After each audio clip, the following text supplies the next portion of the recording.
قتلوا اليوم برصاص قوات الأمن والجيش في درعا وحمص وإدلب والحسكة ودمشق. كيف سقط بعض من هؤلاء في حمص؟ لابد أخي جمال من توضيح نقطة مهمة، أن اليوم القتلى الذين يسقطون لا يسقطون برصاص قوات الأمن، إنما يسقطون نتيجة القصف العشوائي الذي يستهدف المدن والأحياء السكنية التي يقطنها المدنيون. فهذا النظام المجرم لا زال يمطر الناس في بابا عمر وفي حمص وفي درعا وفي معرة النعمان بمختلف وشتى انواع القذائف الصاروخيه والمدفعيه والهاون. اخي جمال لو سمحت لي يعني بايجاز ان اعرج قليلا على ما ورد عن الجامعه العربيه اليوم في مؤتمر الوزراء العرب.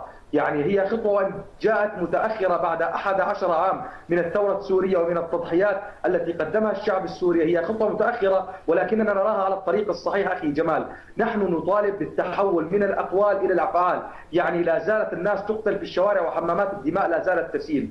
أما بالنسبة أخي الكريم لدعم المعارضة السورية فنحن نطلب من الوزراء العرب ونطلب من الجامعة العربية بتقديم الدعم للمعارضة السورية المتمثلة بالمجلس الوطني على الصعيدين، على الصعيد السياسي من خلال الاعتراف بالمجلس الوطني كممثل وحيد وشرعي للثورة السورية وللشعب السوري. أيضا نطالبهم بالدعم العسكري لأفراد الجيش السوري الحر، لأن هذا النظام أثبت بما لا يرقى للشك أخي جمال بأنه لا يفهم إلا لغة القوة. ففي حين أن الوزراء العرب ومجلس التعاون الخليجي يجتمع اليوم في القاهرة، كان يمطر أحياء حمص ويمطر أحياء إدلب وأحياء درعا وريف حماة بمختلف أنواع القذائف الصاروخية والمدفعية. إذا هذا النظام لا يفهم إلا لغة القوة، ونحن بحاجة إلى الانتقال من الأقوال إلى الأفعال. فالناس لا زالت تقتل في الشوارع، بحاجة إلى ممرات إنسانية عاجلة لإيصال المساعدات الإنسانية للأحياء المنكوبة. أخي جمال اليوم حي باب عمر اليوم الثامن على التوالي وهو يمطر بالقذائف الصاروخية. يعني وضع الناس مأساوي، أصبح الوضع لا يطاق أخي الكريم. ماذا تنتظر الجامعة العربية أكثر من ذلك؟ سيد خالد أبو صلاح، واضح بأنها يعني تمارس فن الممكن فيما يتعلق بالتعاطي مع الملف السوري. الطلب من مجلس الأمن الآن تشكيل قوى حفظ سلام عربية أممية. طبعا هذا يعتمد على موافقة سورية بالدرجة الأولى بعد موافقة مجلس الأمن الذي يضم الصين وروسيا. ولكن هل تعتقد بأن النظام في سوريا يمكن أن يوافق على هذا الطلب؟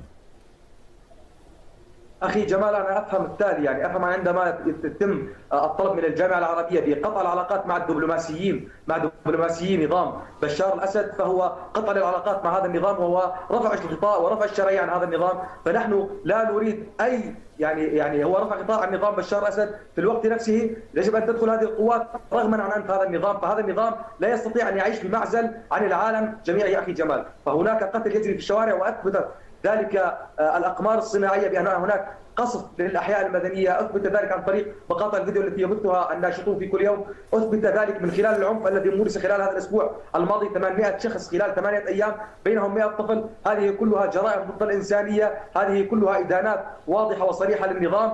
فهذا النظام فاقد للشرعية من الشعب، فاقد للشرعية من الجامعة العربية الآن أصبح فاقد للشرعية من تجاه المجتمع الدولي. فيجب عليه أن يطبق قرارات المجتمع الدولي رغما عن أنفه دون أخذ موافقته أو أي تصريح من تصريحات هذا النظام، لأنه يقتل الشعب منذ 11 شهر وحتى الآن، ويقتل الأطفال ويبطش في النساء، ولا يسمح حتى بإخلاء الجرحى وبإخلاء الحالات الإنسانية. يطوق المدن، يطوق القرى، يمطرها بجميع أنواع الأسلحة والصواريخ والدبابات. فهذا النظام يقتل الشعب. شكرا خالد. بما لا يرقى للشك. خالد أبو صلاح الناطق باسم مجلس الثورة في حمص، شكرا لك.